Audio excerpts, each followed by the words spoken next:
হাসপাতাল, শিক্ষা প্রতিষ্ঠান কিংবা আবাসিক এলাকা, ড্রাইভিং সিটে বসলে আইন বা শিষ্টাচারের পরোয়া করেন না চালকরা। সড়কে নামলে হর্নের বিকট শব্দে অতিষ্ঠ রাজধানীবাসী। 55 ডেসিবেল সর্বোচ্চ মাত্রা হলেও ঢাকার 4 নীরব এলাকার প্রত্যেকটিতেই এই মাত্রা 80 ডেসিবেলের কাছাকাছি। জনগণ কবে সচেতন হবে সে অপেক্ষায় না থেকে বিদ্যমান আইনের প্রয়োগ বাড়ানোর তাগিদ বিশেষজ্ঞদের। জুম্মান সাদিক জাবলিনের রিপোর্ট, ক্যামেরায় ছিলেন শামসুল আরফিন প্রিন্স।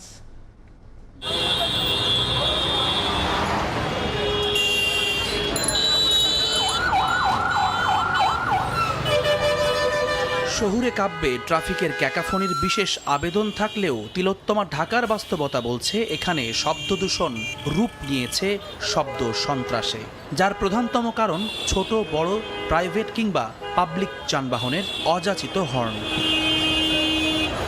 2006 সালের শব্দ দূষণ নিয়ন্ত্রণ বিধিমালা অনুযায়ী আবাসিক, বাণিজ্যিক কিংবা শিল্প এলাকার জন্য বেঁধে দেয়া আছে শব্দের মানমাত্রা।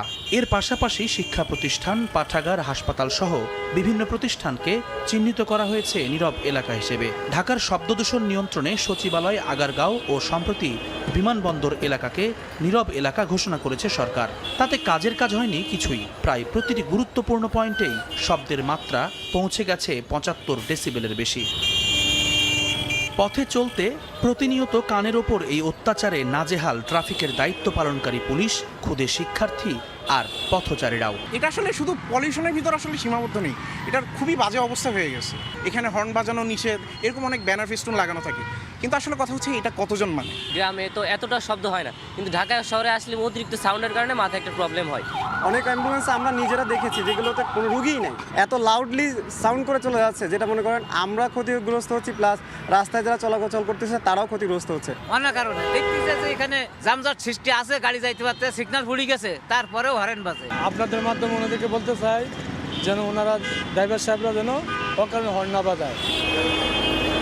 এত সাইনবোর্ড আর প্রচারণা আদৌ কি কোনো প্রভাব ফেলছে গাড়ির ড্রাইভিং সিটে থাকা পেশাজীবীদের আচরণে? একটা গাড়ি চার্জ দিচ্ছে না, তারা তো টুকাতে বলা যায় না, হরেন দিলে সে সাইড দিয়ে।